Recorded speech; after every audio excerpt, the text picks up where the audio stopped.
జై శ్రీమన్నారాయణ.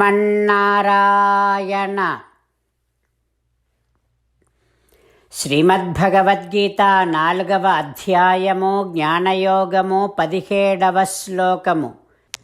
కర్మణో హ్యపి బోద్ధవ్యం బోద్ధవ్యం చ వికర్మణః అకర్మణశ్చ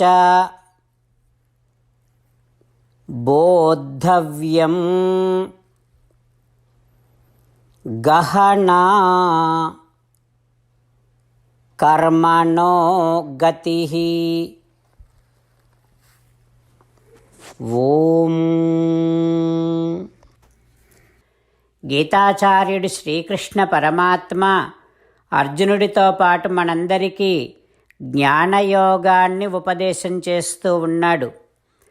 శ్రీకృష్ణ పరమాత్మ అంటూ ఉన్నాడు, అర్జునా, నేను చేస్తున్నాను అని అనుకోకుండా భగవానుడే నాతో పనులు చేయిస్తున్నాడు అని అనుకుంటూ, నా కోసము అని అనుకోకుండా ఇది భగవంతుని కోసమే అని అనుకుంటూ, ఫలితాలను ఆశించకుండా పనులు చేయటం, దీనంతటిని కర్మయోగము అని అంటారు. దీనివల్ల ఈ కర్మయోగాన్ని మీరు చేయటం వల్ల మోక్షము లభిస్తుంది. అంటే మోక్షాన్ని సాధించి పెట్టేటటువంటిది కర్మయోగం. దీనినే కర్మ అని కూడా అంటాం. అయితే అర్జున, ఇందులో అకర్మ అనేటటువంటిది ఒకటి ఉంది. అకర్మ అంటే ఇప్పుడు నువ్వు చేస్తూ ఉండేటటువంటి కర్మయోగములో నీకు వెనక ఒక జ్ఞానం ఉండాలి. కర్మయోగం చేస్తూ ఏమిటా జ్ఞానం? నేను వేరు, శరీరము వేరు అనేటటువంటి ఆత్మజ్ఞానము అంతర్భూతముగా నువ్వు కర్మయోగాన్ని చేస్తూ ఉంటే అది సాగుతూనే ఉండాలి ఆ జ్ఞానం. దానినే అకర్మ అని అంటాం. ఇంకొకటి వికర్మ. వికర్మ అంటే ఇప్పుడు నువ్వు శరీరంలో ఉన్నావు. శరీరంలో ఉన్నప్పుడు నీకంటూ చేయవలసినటువంటి కొన్ని పనులు ఉంటాయి. ఆ పనులేమిటి? నిత్యమైనటువంటి పనులు కొన్ని, అప్పుడప్పుడు నిమిత్తాన్ని బట్టి చేసేటటువంటి పనులు కొన్ని, అంటే ప్రత్యేక సందర్భాల్లో చేసేటటువంటి పనులు. అంతేకాకుండా శాస్త్రములో చెప్పబడినటువంటి నువ్వు ఈ శరీరములో ఉన్నప్పుడు నెరవేర్చుకోవలసిన కోరికల కోసమని కామ్యకర్మలు కొన్ని ఉంటాయి. అంటే ఈ శరీరములో నీ ప్రయాణము సాగుతూ ఉన్నంత కాలము నువ్వు నిత్యకర్మలు చేయాలి, నైమిత్తిక కర్మలు చేయాలి, కామ్యకర్మలు చేయాలి. వీటన్నింటిని కలిపి వికర్మ అని అంటాం. మరి నిత్యకర్మలు, నైమిత్తిక కర్మలు, కామ్యకర్మలు చేయాలంటే ద్రవ్యము కూడా నీకు ఉండాలి.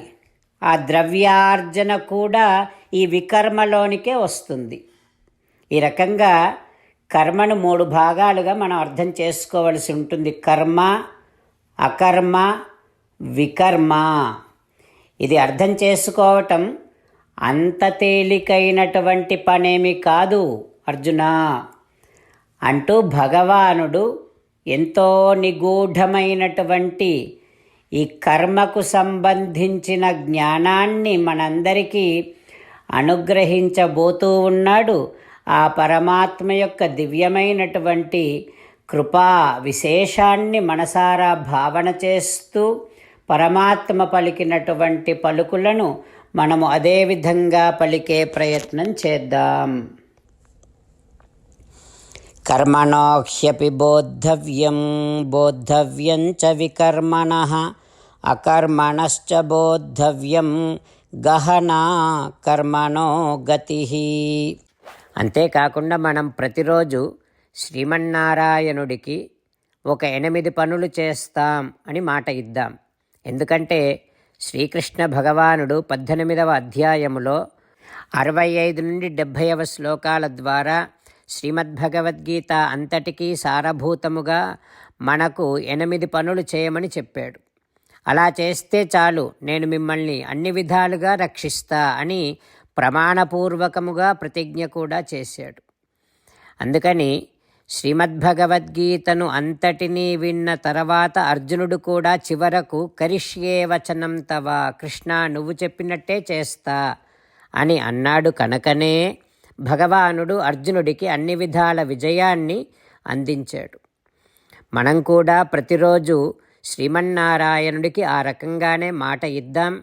8 పనులు చేస్తాం అని మనము మాట ఇస్తే అది అష్టాక్షరీ మహామంత్ర జపము చేసినటువంటి ఫలితాన్ని మనకు ప్రతిరోజు ఇస్తుంది. ఇట్లా మాట ఇవ్వటం కంటే గొప్ప పూజ, యజ్ఞము, తపస్సు మరొక్కటి లేనే లేదు.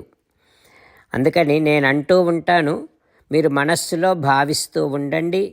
ఈ రకంగా మనము మాట ఇస్తూ ఉంటే శ్రీకృష్ణ భగవానుడి ముఖారవిందములో కలిగేటటువంటి ఆనందాన్ని మనం ప్రతిరోజు దర్శిద్దాం, ఆస్వాదిద్దాం. జై శ్రీమన్నారాయణ. హో శ్రీమన్నారాయణ, నువ్వు చెయ్యమన్నట్టే నేను నిన్నే సంతతము ధ్యానము చేస్తూ ఉంటా. హో శ్రీమన్నారాయణ, నువ్వు చెప్పినట్టే నేను నీ భక్తుడిగానే ఉంటా. హో శ్రీమన్నారాయణ, నువ్వు చెయ్యమన్నట్టే నేను నా విధులను, కర్తవ్యాలను నీ సేవగా, నీ తృప్తి కోసమనే సక్రమంగా నిర్వర్తిస్తూ ఉంటా.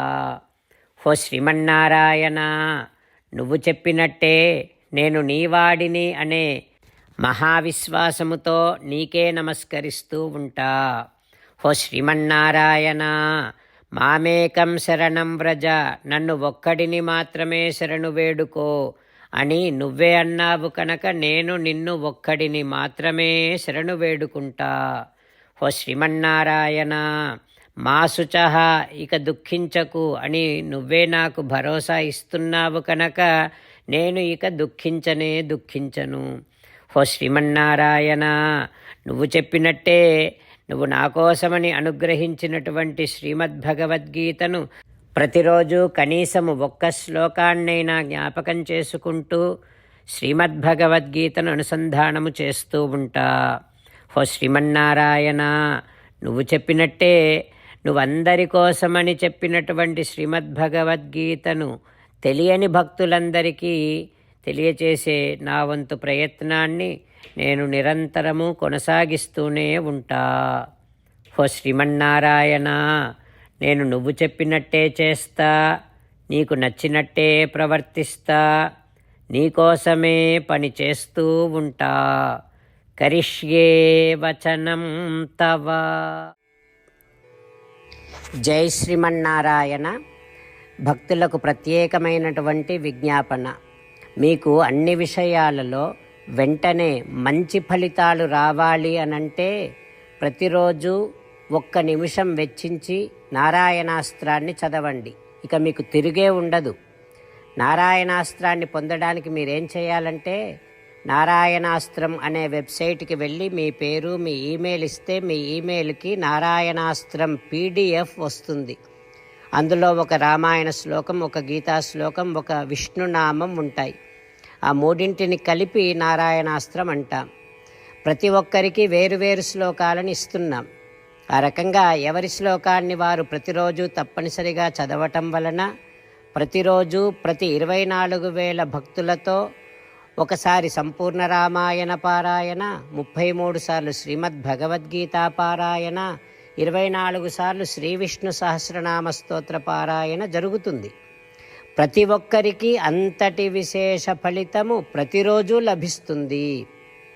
అందుకని మీరు, మీ కుటుంబ సభ్యులు అందరూ ఒక్కొక్కరు ఒక్కొక్క నారాయణాస్త్రాన్ని వెంటనే పొందండి. జై శ్రీమన్నారాయణ.